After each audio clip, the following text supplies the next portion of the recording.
देखिए आज हम बात करेंगे प्रतिस्थापन विधि की। ठीक है, प्रतिस्थापन विधि होती क्या है? देखिए, रैखिक समीकरण, दो चर वाली रैखिक समीकरण हमारी चल रही थी।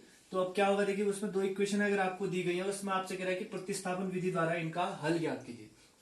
तो जैसे देखिए, ये हमारी पहली इक्वेशन हो गई और ये हमारी क्या हो गई, सेकंड इक्वेशन हो गई। अब इसमें हमने प्रतिस्थापन विधि लगाई। तो प्रतिस्थापन विधि क्या कहती है कि इन दोनों में से पहले कोई भी एक इक्वेशन ले लीजिए आप, चाहे आप ये लें चाहे आप ये लें। ठीक है, तो हम पहली इक्वेशन लेते हैं। पहला जो स्टेप कहता है कि पहले एक इक्वेशन चुन लीजिए। उस इक्वेशन को हमने कहा, चलिए हमने ले ली x प्लस वाई बराबर 14। अब इस इक्वेशन को आपने करना क्या है, इसको किसी एक चर के रूप में लिखना है, यानी कि एक चर के रूप में लेके आना है। अभी यहाँ पे क्या दो चर हैं, तो किसी एक चर के रूप में कन्वर्ट कर देना। करेंगे क्या, हम इसको x के रूप में लिखते हैं। तो x के रूप में जब लिखेंगे तो ये y कहाँ चले जाएगा, इधर चले जाएगा। तो इधर जाएगा तो क्या हो जाएगा, 14 माइनस वाई। ये पहला स्टेप है। ये ध्यान रखिएगा कि चाहे तो इसको क्या कर सकते हैं आप, y के रूप में लिख सकते हैं, चाहे आप x के रूप में लिख सकते हैं। x के रूप में लिखा तो 14 माइनस वाई, और y के रूप में लिखूंगा तो कितना हो जाएगा, 14 माइनस एक्स हो जाएगा। इसको लिख देते हैं हम थर्ड इक्वेशन। ठीक है, कोई भी एक इक्वेशन चुन लीजिए आप, चाहे पहली लीजिए चाहे दूसरी लीजिए। करना क्या, उसको एक चर के रूप में हमने लिख देना। अब क्या करेंगे, ये जो हमने x बराबर 14 माइनस वाई लिया, इसका मान हम रख देंगे कहां, सेकंड इक्वेशन में। अगर मैंने सेकंड इक्वेशन ली होती तो फिर क्या करते, जो इक्वेशन आती उसका मान किस में रखते, थर्ड इक्वेशन में रखते, पहली इक्वेशन में रखते। ठीक है, तो अब देखिए क्या हो गया, x बराबर 14 माइनस वाई आया, इसका मान कहां रख देना है, सेकंड इक्वेशन में। तो सेकंड इक्वेशन है x माइनस वाई बराबर 4। तो जहां x है वहां कितना आ जाएगा, वहां आ जाएगा 14 माइनस, पहले लिख लीजिए, चलिए x का मान समीकरण 2 में रखने पर। ठीक है, समीकरण 2 क्या है, x माइनस वाई बराबर 4। वहां क्या रखना है आपने, x का मान। ये जो x का मान कितना है, 14 माइनस वाई, कहां रख देंगे, समीकरण 2 में। तो इस 14 माइनस वाई को रख देंगे हम कहा, 14 माइनस वाई। ठीक है, फिर पीछे से कितना, माइनस वाई बराबर हो गया 4। अब इसको सॉल्व करेंगे तो देखिए कितना हो जाएगा, ये हो जाएगा 14 माइनस वाई, फिर कितना, माइनस वाई बराबर कितना हो गया 4।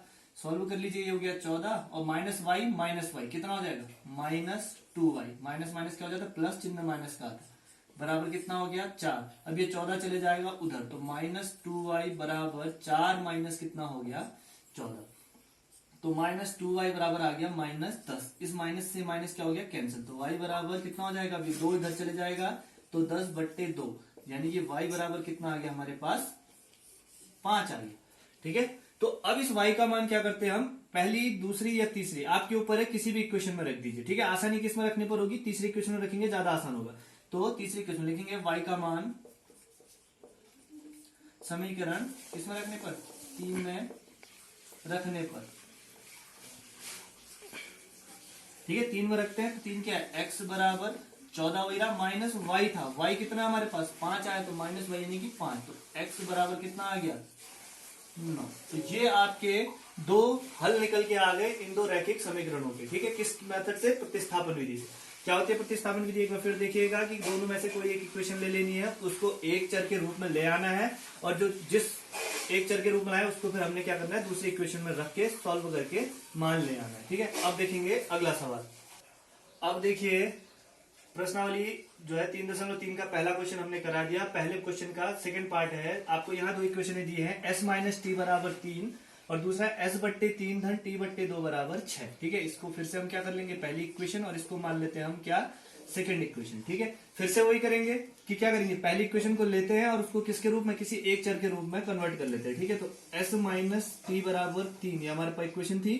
तो इसको s के रूप में अगर लिखूंगा तो क्या हो जाएगा, 3 ऐसी रहेगा और t इधर से जाके किस में हो जाएगा, प्लस में हो जाएगा। ठीक है, तो ये हमारी आ गई तीसरी इक्वेशन। और ये अब क्या करते हैं, इस s का मान कहाँ रखेंगे, दूसरी इक्वेशन। लेकिन एक चीज ध्यान दीजिएगा, ये जो दूसरी इक्वेशन है वो स्टैंडर्ड फॉर्म में नहीं है। स्टैंडर्ड फॉर्म क्या होती है, ax plus by plus c के रूप में होती है। ठीक है, लेकिन ये इस फॉर्म में है नहीं, नीचे बट्टे में। तो पहले क्या करेंगे, इस फॉर्म में लेके आएंगे। कैसे लाएंगे, देखिएगा जरा सा, s/3 प्लस t/2 बराबर कितना हो गया, 6। अब क्या करेंगे, यहाँ पहले क्या है, देखिए हर बराबर कर लेंगे। हर बराबर करने के लिए क्या निकाल लेंगे, लॉस ऑफ निकालेंगे ना। लॉस ऑफ कितना आ जाएगा, 3 दूनी कितना होता है 6। तो काम कीजिए, इसका गुणा यहाँ हो जाता है, इसका गुणा यहाँ, और इसका आमने सामने। ठीक है, तो 2 का गुणा इसमें करेंगे तो कितना आ गया 2s, प्लस 3 का गुणा t में तो कितना आ गया 3t, और बट्टे नीचे 3 दूनी कितना हो गया 6, बराबर इधर कितना हो गया 6। अब ये 6 का गुणा कहाँ हो जाएगा, इधर। तो जो इक्वेशन नहीं निकल के आएगी वो आ गई 3t बराबर कितना हो गया 36। इसको हम बोल देते हैं इक्वेशन नंबर 4। तो अब क्या करते हैं, इस s का मान कहाँ रख देते हैं, 4 में, जो हमने स्टैंडर्ड रूप में इस इक्वेशन को जो स्टैंडर्ड रूप में बदला है इस वाली में। ठीक है, तो लिखेंगे s का मान समीकरण 4 में रखने पर। ठीक है, क्या है इक्वेशन, देखिए इक्वेशन थी 2s है, s का मान कितना है, तीसरी इक्वेशन 3 + t, तो जहां s है वहां रख दूंगा 3 + t। ठीक है, उसके बाद प्लस 3t बराबर कितना है 36। ठीक है, गुणा कर दीजिए, 3 दूनी कितना हो गया 6, प्लस 2 गुणा t 2t, प्लस यहाँ कितना है 3t बराबर कितना हो गया 36। 6 प्लस इन दोनों को जोड़ेंगे हो गया 5t बराबर 36। तो 5t ऐसी रहा, ये 6 इधर जाके जाएगा तो 36 माइनस कितना हो गया 6, तो 5t बराबर कितना आ गया हमारे पास 30। तो t बराबर कितना हो जाएगा, 5 इधर जाएगा तो किसमें हो जाएगा बट्टे में, तो 30/5, यानी कि t का मान कितना आ गया हमारे पास 6। अब t का आ गया, निकालेंगे किसका, s का मान। क्या करते हैं, ये देखिए यहां से आसानी से आ जाएगा, तो कहां रख देंगे तीसरे इक्वेशन में, तो लिखेंगे t का मान समीकरण 3 में रखने पर। ठीक है, 3 में रख देते हैं, तो s बराबर तीसरी इक्वेशन 3 ऐसी रहा, और जहां 3 + t था उसकी जगह t का जगह कितना आ जाएगा 6, तो s बराबर कितना आ गया हमारे पास 9। तो इन दो समीकरण युग्मों के दो हल आ गए, t बराबर 6 और s बराबर 9। ठीक है, तो इस प्रकार से आप इस सवाल को हल करेंगे।